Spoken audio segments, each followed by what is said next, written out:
समझते हैं। तो इस मैप में आप देखेंगे यहाँ पर 1947 में जब भारत पाकिस्तान का विभाजन होता है। तो नमस्कार दोस्तों, 9 दिसंबर 2022 दिन शुक्रवार को तवांग स्थित एलएसी सीमा पर इंडियन आर्मी और चाइनीज आर्मी के बीच झड़प होती है। झड़प के पीछे कारण ये बताया जाता है कि एलएसी स्थित जो सीमा है, जो सीमा की मर्यादा है, वहाँ पर चीनीज आर्मी जो PLA पीपल्स लिबरेशन आर्मी ने वहाँ पर सीमा की मर्यादा का उल्लंघन किया, जिसकी वजह से ये झड़प हुई। और ये जो झड़प है अभी तक चली आई, ये बढ़ती चली जा रही है। तो अगर हम देखते हैं अपने इतिहास में, तो शुरू से लेकर अभी तक इंडिया चाइना के बीच और इंडिया पाकिस्तान के बीच हमेशा कोई न कोई बॉर्डर इशू होता ही रहता है, आए दिन कोई न कोई होता ही रहता है। इनके पीछे क्या वजह है, आखिरकार हमारे राजनेताओं से क्या गलती हुई कि जिससे कि आज तक इंडिया पाकिस्तान और इंडिया चाइना के बीच बॉर्डर इशू लगातार बना हुआ ही है और अभी तक इस समस्या का समाधान नहीं हो सका है। जानते हैं आज इस वीडियो में बिल्कुल विस्तार से मैप के माध्यम से। दरअसल हमारे बिगड़ेल पड़ोसियों को ऐसा दुस्साहस करने की हिम्मत के पीछे हमारी खुद की पारंपरिक रक्षात्मक नीति रही है कि भारत खुद से अपनी तरफ से आक्रामक पहल नहीं करेगा। हाँ, वह भीषण प्रतिक्रिया अवश्य देगा और यह नीति ही जो होती है हमारे शत्रुओं चीन और पाकिस्तान को रणनीतिक सुविधा देती है। इसकी वजह से हमें बार बार क्षति उठानी पड़ी है और इसे समग्रता में समझने के लिए हमें इतिहास के पन्ने पलटने होंगे कि आखिर यह बीमारी हमारी सामरिक नीति में कैसे घुस आई। इसकी पड़ताल में पाएंगे कि अपनी रक्षा समस्याओं के जनक हम खुद हैं। हम यहाँ पर देखेंगे एक समय अमेरिकी राष्ट्रपति केनेडी भारत को परमाणु हथियार बनाने में सहायता देने को तैयार थे, लेकिन नेहरू जी ने उसे नकार दिया। फिर दूसरी तरफ नेहरू ने ही सुरक्षा परिषद में भारत को स्थायी सीट की जो पेशकश थी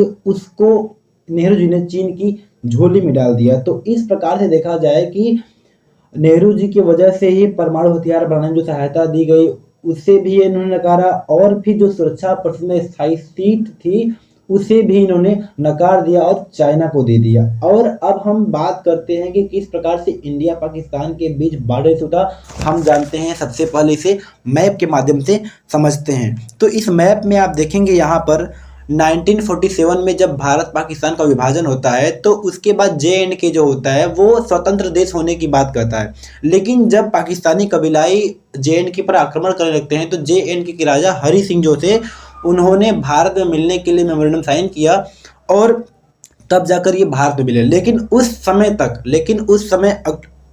अक्टूबर 1947 तक अगर देखा जाए तो कबीलाई जो होते हैं वो JNK के काफ़ी बड़े हिस्से को कवर कर चुके थे और नेहरू जी की वजह से ही सीज फायर किया गया। और जिस समय सीज फायर किया गया, वहाँ पर जिस जगह पर जो सेना उपस्थित थी वहाँ जब सीज फायर किया गया, तो उस समय तक कबीलाई जो थे, जो पाकिस्तानी कबीलाई थे, वो JNK के बहुत बड़े भूभाग को कवर कर चुके थे और उसी को आज हम LOC लाइन ऑफ कंट्रोल के रूप में जानते हैं, जो कि आप इस मैप में देखेंगे। यहाँ से लगभग ये पूरा हिस्सा जो होता है ये पूरा POK में आता है। इसे POK बोला जाता है, जो कि इसे पाकिस्तान एडमिनिस्ट्रेशन, इसका जो एडमिनिस्ट्रेशन है पाकिस्तान ही देखता है, इसे इंडिया नहीं देखता है। इसे POK पाकिस्तान ऑक्युपाइड कश्मीर बोला जाता है। ये 1947 की बात है। उस समय इतने बड़े भूभाग जो कि 86,000 स्क्वायर किलोमीटर था, ये भी नेहरू जी की विदेश नीति, नेहरू जी की रक्षा नीति की वजह से ये पाकिस्तान के पास चला गया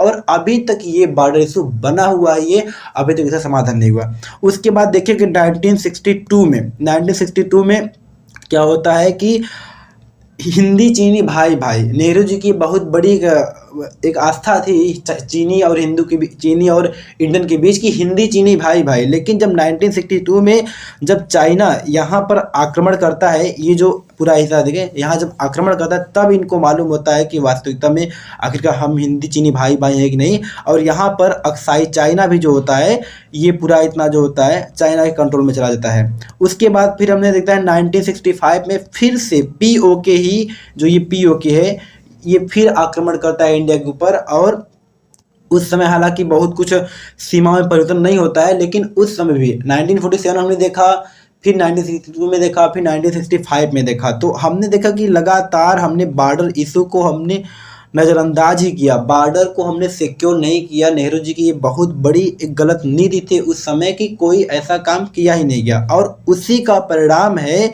कि आज तक ये लंबा खिंचता आया। और अब जो है चाइना उन्हीं सब की वजह से हमेशा भारत से बॉर्डर इशू बनाया हुआ है। अब यहाँ पर आप देखेंगे जैसे कि यहाँ पर आप देखेंगे तवांग, जो अभी 9 दिसंबर 2022 को ये जो घटना हुई, ये तवांग में। तवांग हालांकि है कहाँ, तो हम देखेंगे यहाँ पर इस मैप में आप देखेंगे ये है तवांग। यहाँ पर देखेंगे जो तवांग है, यहाँ पर इसका रणनीतिक महत्व ये है कि यहाँ देखेंगे भूटान है, ये पूरा चाइना लगता है, और ये पूरा जो देखेंगे तो ये है इंडिया का अरुणाचल प्रदेश राज्य है। तो यहाँ पर आप देखेंगे चाइना इस वजह से भी इस तवांग को कंट्रोल करना चाहता है, क्योंकि यहाँ से क्या होगा, अगर चाइना यहाँ पर अपना कंट्रोल स्थापित कर लेगा तो यहाँ से क्या होता है कि वो इंडिया का जो सबसे इतना बड़ा जो पूरा ये आप देखेंगे इंडिया का ये पूरा इतना जो नॉर्थ ईस्ट है, यहाँ तवांग से ये पूरा नॉर्थ ईस्ट देखेंगे यहाँ पर ये पूरा कंट्रोल कर लेगा। यहाँ पर देखेंगे मेघालय है, असम है, अरुणाचल प्रदेश है, यहाँ पर नागालैंड है, मणिपुर है, मिजोरम है, त्रिपुरा, ये पूरे नॉर्थ ईस्ट को ये कंट्रोल कर पाएगा। इसके पीछे चीन की बहुत बड़ी चाल है। और दूसरी वजह यह है कि जो तवांग है, यहाँ पर देखेंगे तो जो दलाई लामा है, जो छठे दलाई लामा है, उनकी ये जन्मस्थली है। और फिर जो तिब्बत में जो वहाँ का धर्म है, तिब्बत का जो प्रसिद्ध धर्म है देखेंगे बौद्ध धर्म, वो भी इस तवांग में बहुत अधिक फूलता फलता है। इसके वजह से भी चाइना तवांग पर अपना कंट्रोल स्थापित करना चाहता है। तो ये वजह हुआ। और इसमें क्या है, जो LAC है, LAC पर दोनों सेनाएं जो चाइनीज आर्मी है, PLA पीपल्स लिबरेशन आर्मी और इंडियन आर्मी, ये दोनों अपने अपने क्षेत्र में गश्त करते हैं। और 2006 से लगातार ये अपने अपने क्षेत्र में गश्त करते आ रहे हैं।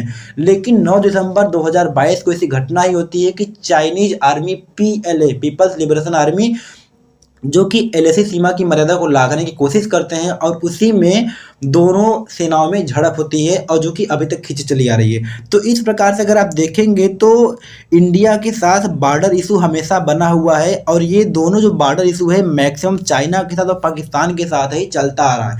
पाकिस्तान के साथ देखेंगे तो जो POK वाला रीजन है, यहाँ से आता है, जो कि लगभग 86,000 स्क्वायर किलोमीटर का जमीन इसके पास चला गया है। और देखेंगे यहाँ पर अक्साई चाइना भी चला गया है। तो अगर देखेंगे तो JN का काफ़ी सारा हिस्सा जो होता है वो चाइना के पास है और पाकिस्तान के पास है। उसके साथ साथ फिर भी चाइना हमेशा क्लेम करता है कि जो अरुणाचल प्रदेश जो है ये दक्षिण तिब्बत है। तो इस प्रकार से चाइना की आक्रामक नीति देखिए। और चाइना के साथ साथ जो पाकिस्तान है, ये दोनों आपस में सहयोगी देश के रूप में बनकर हमेशा से इंडिया के साथ बॉर्डर इशू बनाए हुए हैं। और फिर इसके पीछे अब ये भी देखेंगे कि जो चाइना है, चाइना हर तरफ से इंडिया को घेर रहा है। अगर आप देखेंगे तो चाइना जो होता है यहाँ पर ये जो POK से होते हुए CPEC होते हुए यहाँ पर आप देखेंगे तो यहाँ पर ग्वादर पोर्ट है, यहाँ तक चाइना अपनी पकड़ बना लिया। अब यहाँ से ये अरेबियन सी होते हुए, अरेबियन सी से ये पूरे अफ्रीका कॉन्टिनेंट को कवर करता है, यहाँ से आकर ये पूरे अफ्रीका कॉन्टिनेंट को कवर करता है। और फिर इधर से देखेंगे तो ये साउथ चाइना सी है, साउथ चाइना सी से होते हुए ये जो होता है मलेशिया से होते हुए ये बे ऑफ बंगाल में आता है, और फिर पूरे इंडियन ओशन को कवर करता है। तो इस प्रकार से यहाँ पर देखेंगे इतना पूरा हर तरफ से इंडिया को घेर रहा है। तो इसलिए इंडिया को यहाँ पर कूटनीतिक चाल अपनानी पड़ेगी, जो कि अगर यहाँ पर इंडिया अगर युद्ध करने की बात, तो यहाँ इंडिया कभी भी किसी भी देश पर युद्ध नहीं करता है। इंडिया का ये अपना एक बहुत ही बड़ी नीति है कि इंडिया कभी नहीं चाहता कि युद्ध की जाए, और युद्ध यहाँ पर कोई विकल्प है भी नहीं, क्योंकि चाइना बहुत बड़ा देश है। अगर देखेंगे हम चाइना इतना बड़ा देश है कि चाइना इंडिया से हर मामले में काफ़ी आगे है। और फिर हम यहाँ पर ये भी देखेंगे कि हम चाइना से युद्ध कर भी नहीं सकते हैं, क्योंकि चाइना और इंडिया के बीच बहुत बड़ा ट्रेड होता है। अगर देखेंगे तो इंडिया का जो चाइना है वो सेकेंड लार्जेस्ट ट्रेडर है। फर्स्ट नंबर पे इंडिया जो होता है USA से सब ट्रेडिंग करता है, और सेकेंड नंबर पे चाइना से करता है। और चाइना इंडिया से इतना अधिक ट्रेडिंग होता है कि इंडिया चाइना के बीच हमेशा ट्रेड डेफिसिट है। अगर आप इस चीज़ को देखेंगे तो आप यहाँ पर देखेंगे ये चीज़, the deficit during 2021-2022 had jumped to $73.31 billion as compared to $44.03 billion in 2020-2021। लगभग एक वित्तीय वर्ष में अगर आप देखेंगे तो यहाँ पर लगभग लगभग 31 बिलियन डॉलर का डिफिसिट हो जाता है। यहाँ पर इंडिया को हमेशा चाइना से व्यापार में घाटा ही होता है, और ये जो होता है कोई और नहीं बल्कि commerce and industry ministry Piyush Goyal खुद राज्यसभा में रिप्लाई किए हैं। और इसके सिवाय अगर आप देखेंगे तो यहाँ पर ये देखेंगे, यहाँ पर चाइना इंडिया का जो होता है अलग अलग देशों के साथ आप देखेंगे यहाँ पर जो ट्रेडिंग होता है, आप यहाँ पर देखेंगे यूएसए के साथ फर्स्ट नंबर है, सेकंड नंबर चाइना है।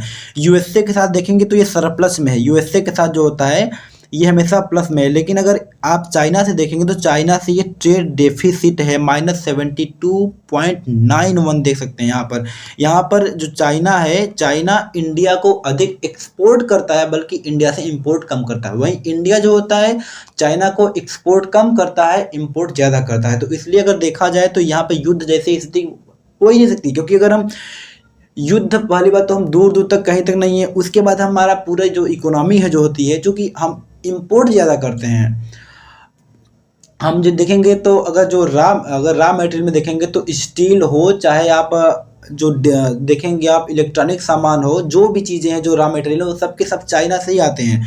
अगर हम चाइना से युद्ध करते हैं तो हमारी पूरी इकोनॉमी जो होती है तहस नहस हो सकती है। और फिर यहाँ पर चाइना भी जो होता है, चाइना खुद भी इंडिया पर युद्ध नहीं करेगा, क्योंकि चाइना के लिए इंडिया बहुत बड़ा मार्केट है। बस केवल वो क्या होता है ना कि वो इंडिया को बस केवल चारों तरफ से घेर के रखना चाहता है, और फिर यहाँ पर अगर हमें अगर काउंटर करना चाइना को, तो कैसे काउंटर करना है यहाँ पर ये देखा जाए तो चाइना को काउंटर करने के लिए युद्ध कोई विकल्प नहीं है। यहाँ पर काउंटर करने के लिए अगर हमें काउंटर करना है चाइना को, तो इंडिया को यूएसए की फेवर में आना चाहिए। यूएसए के साथ साथ जो यूरोपियन कंट्री है देखेंगे, जैसे यहाँ पर आप देखेंगे यूरोपियन कंट्री में देखेंगे, जैसे आप फ्रांस को देखेंगे, यहाँ पर यूके को देखेंगे, जर्मनी को देखेंगे, इटली को देखेंगे, तो ये सब जो यूरोपियन कंट्री है इसके साथ साथ आप आएंगे यूएसए जो कि आज के समय में चाइना का सबसे बड़ा कंपटीटर है। चाइना और यूएसए में बात बनती नहीं, इन दोनों में 36 का आंकड़ा है। तो यहाँ पर क्या होता है कि हम यूएसए को लेकर और यूरोपियन कंट्री में जो कुछ देश गिने चुने हैं उनको लेकर हम चाइना को काउंटर कर सकते हैं। लेकिन हम जब यूएसए से, जब ये जो यहाँ पर आप देखें जो यूएसए है यहाँ पर, और ये है, और आप यहाँ पर देखेंगे ये जो है ये रसिया है। हमें यहाँ पर रसिया से हमारा संबंध बहुत ही अच्छा है, हमें यूएसए के फेवर में जाना चाहिए चाइना के लिए, लेकिन रसिया से भी अपना संबंध बरकरार रखना चाहिए, क्योंकि अगर हम पूरी तरह से यूएसए के साथ जाते हैं तो उससे क्या हो सकता है कि चाइना जो होता है रसिया के साथ हो जाएगा, क्योंकि रसिया और यूएसए में 36 का आंकड़ा है, चाइना और यूएसए में 36 का आंकड़ा है। और इस कंडीशन में अगर इंडिया जो होता है यहाँ पर अगर यूएसए के साथ हाथ मिलाता है और यूएसए यहाँ पर इंडिया को सहयोग भी देगा, लेकिन इंडिया को हमेशा रसिया के साथ बैलेंस बनाना है, क्योंकि अगर चाइना और रसिया अगर एक हो गए और पाकिस्तान तो पहले से चाइना के पास है, तो इस कंडीशन में क्या होता है बहुत बड़ा इम्बैलेंस हो जाएगा एशिया कॉन्टिनेंट में, क्योंकि एशिया महाद्वीप में अभी भी अगर देखा जाए चाइना सबसे बड़ा देश है और रसिया का भी काफ़ी सारा हिस्सा आता है चाइना एशिया कॉन्टिनेंट में, और फिर पाकिस्तान भी जाता है। तो इस प्रकार से देखा जाए तो इंडिया बिल्कुल अकेला पड़ जाएगा। इसलिए यहाँ पर इंडिया को विदेश नीति को इस प्रकार से कूटनीतिक तरीके से अपनाना चाहिए कि इंडिया चाइना को काउंटर करने के लिए यूएसए और यूरोपियन कंट्री के साथ में तो जाए, लेकिन रसिया को नेगलेक्ट न करे, क्योंकि अगर रसिया को नेगलेक्ट करेगा तो रसिया पूरी तरह से चाइना के फेवर में आ जाएगा, और चाइना के फेवर में आ जाने पर चाइना और ताकतवर हो जाएगा, जिससे कि चाइना जो होता है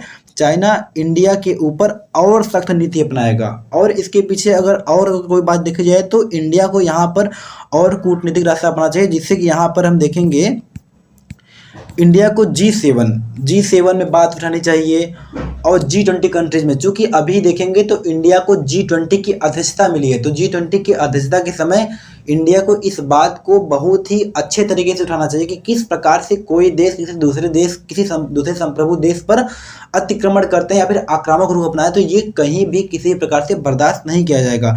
G20 की इसमें अध्यक्षता इंडिया को मिली है, तो इंडिया इस बात को बहुत ही अच्छे से उठा सकता है।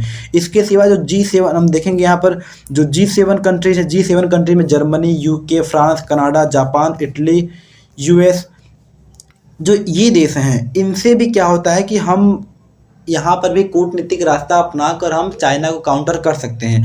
और फिर जो P5 देखेंगे हम यहाँ पर जो P5 के लिए देखेंगे, यहाँ पर P5 में चूंकि हमें परमानेंट मेंबर के लिए बात करनी चाहिए, अपने कूटनीतिक रास्ते को अपनाना चाहिए। यहाँ पर P5 देखो, यूनाइटेड स्टेट्स है, फ्रांस है, यूके है, रसिया है और चाइना है। अगर यहीं पर अगर इंडिया को भी अगर P5 में अगर दर्जा मिल जाता है तो इससे क्या होगा कि इंडिया का जो दबदबा है वो पूरे ग्लोबल इकोनॉमी में पड़ेगा, पूरे वर्ल्ड इकोनॉमी में पड़ेगा। तो वहाँ पर क्या होगा, चाइना को इंडिया बड़े ही आसानी से काउंटर कर पाएगा। तो इस प्रकार से अगर चाइना को काउंटर करना है तो हम G7 के साथ मिलकर, G20 के साथ मिलकर P5 में आकर ही काउंटर कर सकते हैं। और दूसरा नंबर, अगर हमें ट्रेडिंग करना है तो जो ट्रेड डेफिसिट चाइना से बहुत ज़्यादा है, उसके लिए हमें चाहिए कि हम ट्रेड को बिल्कुल ख़त्म न करके चाइना के साथ बल्कि हमें एक कोई नया रास्ता अपना, कोई नया विकल्प अपनाना चाहिए कि हम यूएसए के फेवर में जाएं ट्रेडिंग के लिए, रसिया के फेवर में जाएं और जो यूरोपियन कंट्री हैं उनके फेवर में जाएं। यहाँ तक कि अगर हम देखेंगे टेक्नोलॉजी के मामले में देखेंगे तो टेक्नोलॉजी के मामले में हम साउथ अफ्रीका से कोलैबोरेशन करें और जापान से करें। हमें चाइना को बिल्कुल ट्रेडिंग के लिए बिल्कुल काउंटर नहीं करना है, क्योंकि हम अगर अचानक काउंटर करेंगे चाइना को तो हमारी जो इकोनॉमी है वो झेल नहीं पाएगी, क्योंकि हमारी जो पूरी इकोनॉमी है बहुत सारा जो होता है वो चाइना से ही रॉ मटेरियल आता है। तो हमें धीमे धीमे चाइना को ट्रेडिंग के लिए काउंटर करना चाहिए। और फिर यहाँ पर आप ये देखेंगे, और तब जाकर सही मायने में हम इंडिया जो होता है, इंडिया पाकिस्तान के साथ, इंडिया चाइना के साथ बॉर्डर इशू को हम सॉल्व कर पाएंगे। और दूसरा रास्ता ये है कि हम जो होते हैं जितने भी जहाँ पर बॉर्डर इशू है, अगर हम देखेंगे J&K में जो बॉर्डर इशू है, और हम देखेंगे जो यहाँ पर चाइना के साथ जो बॉर्डर इशू है, चाइना के साथ देखेंगे हम तो यहाँ पर लद्दाख से लगता है, यहाँ पर हिमाचल से, उत्तराखंड से लगता है, सिक्किम से लगता है और अरुणाचल से लगता है। तो यहाँ पर जो होता है ना, हम इतना अधिक इंफ्रास्ट्रक्चरल डेवलपमेंट करें, इंफ्रास्ट्रक्चर पे हमें बहुत अधिक निवेश करना चाहिए। इंफ्रास्ट्रक्चर में यहाँ पर हमें रोड बनाने चाहिए, यहाँ पर हमें एयरबेस बनाना चाहिए, यहाँ पर हमें ऐसी इन्वेस्टमेंट करें जिससे कि यहाँ पर कभी भी आवश्यकता पड़े तो आर्मी को बड़ी ही आसानी से यहाँ पर डिप्लॉय किया जा सके। इसके साथ साथ इसके साथ साथ देखेंगे हम जो इंडिया और पाकिस्तान के साथ है, यहाँ पर भी हमें भारी निवेश करना, जैसे कि यहाँ पर राजस्थान से, गुजरात से, पंजाब से और जो J&K का जो एरिया है यहाँ पर भी हमें भारी निवेश करना चाहिए, जिससे कि हम अपने इंफ्रास्ट्रक्चर को सीमाई इलाकों में बहुत अधिक डेवलप करें। और हाल के समय में देखा जाए तो अभी नवंबर 2022 की शुरुआत में ही भारत सरकार ने लगभग 1.6 लाख करोड़ रुपए का पैकेज जारी किया है, वो नॉर्थ ईस्ट के डेवलपमेंट वर्क के लिए। नॉर्थ ईस्ट में देखेंगे तो यहाँ पर असम, अरुणाचल प्रदेश, नागालैंड, मणिपुर, मिजोरम, त्रिपुरा और मेघालय, इन सभी के डेवलपमेंट के लिए 1.6 लाख करोड़ रुपए खर्च किए जाएंगे। और इसमें से केवल अरुणाचल के लिए अकेले 44,000 करोड़ रुपए खर्च किए जाएंगे। और इसमें जो खर्च किए जाएंगे ये यहाँ पर अरुणाचल प्रदेश में जो सीमाई इलाके हैं यहाँ पर अधिक से अधिक निवेश किया जाएगा इंफ्रास्ट्रक्चरल डेवलपमेंट में। यहाँ पर सड़कें बनाई जाएंगी, यहाँ पर हाईवे बनाए जाएंगे, यहाँ पर एयरबेस बनाए जाएंगे, यहाँ पर मिलिट्री कैंप बनाए जाएंगे, जिससे कि कभी भी युद्ध जैसी आपात स्थिति में यहाँ पर सेनाओं को बहुत जल्दी से पहुँचा जा सके। क्योंकि 1962 में जो हुआ था, जिससे इंडिया जो करारी हार हुई थी, इसके पीछे भी ये वजह था कि जो दुर्गम इलाके थे वहाँ पर इंडिया का कोई सड़क ही अच्छा नहीं था, यहाँ पर रोड ही अच्छे नहीं थे, जिससे कि यहाँ पर आर्मी को अच्छे से डिप्लॉय किया जा सके। और वहीं पर जो चाइना थी वो पहले से तैयार होकर इंडिया के ऊपर आक्रमण किया था, जिससे कि इंडिया की उस समय करारी हार हुई थी। और अब क्या होता है, ये जो 21वीं शताब्दी है ये इंडिया की शताब्दी होगी, इसलिए इंडिया को पूरे वर्ल्ड में अपनी पैठ बनाने के लिए G7, G20, P5 में आकर अपनी साख को मजबूत करना है, जिससे कि इंडिया जो होता है एशिया कॉन्टिनेंट के साथ साथ पूरे ग्लोबल इकोनॉमी में, पूरे वर्ल्ड इकोनॉमी में अपनी पैठ बनाए और इसके बाद इसी को सॉल्व किया जाएगा। तब जाकर इंडिया जो होता है अच्छे से चाइना को काउंटर कर पाएगा। और इसके साथ साथ इंडिया को खुद अपने देश में प्रोडक्शन को बढ़ावा देना चाहिए। यहाँ पर खुद जैसे अभी भारत सरकार द्वारा PLI लाया गया है, जो PLI है प्रोडक्टिविटी लिंक्ड इंसेंटिव, जिससे कि यहाँ भी जो भी लोग बिजनेस स्थापित करेंगे उनको भारत सरकार इंसेंटिव देगी, भारत सरकार उनको बढ़ाने के लिए उनको सब्सिडी देगी। और ये अच्छा प्लान है। इसी प्रकार से make in India, local for vocal, ये सब चीज़ें जो होती है वो हमारे इंडिया में ही हमारे इंडिया में जो है बिजनेस को बढ़ावा देगी। जब हमारे इंडिया में बिजनेस को बढ़ावा देगी तो यहाँ पर मैन्युफैक्चरिंग हब बनेंगे, तब जाकर हम सही मायने में अन्य देश पर हम किसी अन्य देश पर हम आश्रित ना होकर हम अपने आप पर आश्रित हो पाएंगे। तब जाकर हम अपने आप के हित के लिए, अपने आप के बॉर्डर इशू के लिए, बॉर्डर इशू को सही करने के लिए हम बहुत ही अच्छे तरीके से हम किसी भी देश को काउंटर कर पाएंगे। तो इस प्रकार से अगर आपको वीडियो समझ में आया तो आप लाइक शेयर सब्सक्राइब करिएगा। आगे भी ऐसे ही जियो पॉलिटिक्स के बारे में विस्तार से एनालिसिस किया जाएगा। मिलते हैं किसी नेक्स्ट वीडियो में, तब तक के लिए जय हिंद, धन्यवाद।